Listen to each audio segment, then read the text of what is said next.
ఆంధ్రప్రదేశ్లో తుఫాన్ చర్యలు బాగా తీసుకున్నారు, జనాలందరూ సేఫ్గా ఉన్నారు, తీరం దాటింది, ఊపిరి పీల్చుకున్నారు.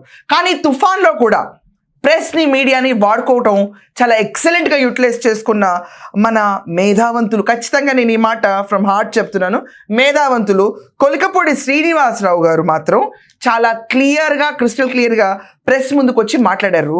అండ్ మాట్లాడిన తర్వాత మళ్ళీ అదే రొచ్చు, ఏదైతే టీవీ డిబేట్లో ఆయన చేసిన ఆరోపణలు ఉన్నాయో దాని గురించి మళ్ళీ ప్లే బ్యాక్వర్డ్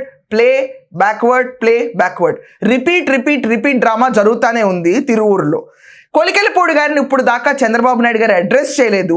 ఎంపీ కేసినేని చిన్ని గారిని, కొలికెలపూడి గారిని కూర్చోబెట్టి ఇష్యూలో తప్పెవరిదో ఖచ్చితంగా నిక్కు తేలుస్తాను, నేను దుబాయ్లో ఉన్నాను, వచ్చిన తర్వాత ఇష్యూని నేనే పర్సనల్గా హ్యాండిల్ చేస్తాను, చేసిన తర్వాత ఇష్యూని let it subside till now.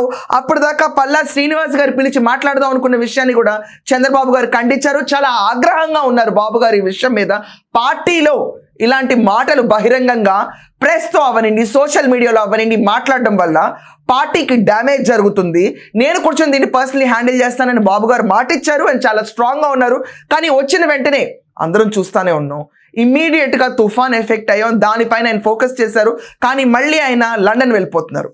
ఈ కొలికపూడి శ్రీనివాస్ గారు ఎవరైతే ఉన్నారో మన మేధావంతులు, అమరావతి ఉద్యమాన్ని ముందుకు తీసుకెళ్లిన స్ఫూర్తికర్త, నేనే టైరు, చక్రం, వీల్ మొత్తం అన్ని నేనే ఉద్యమానికి అని చెప్పి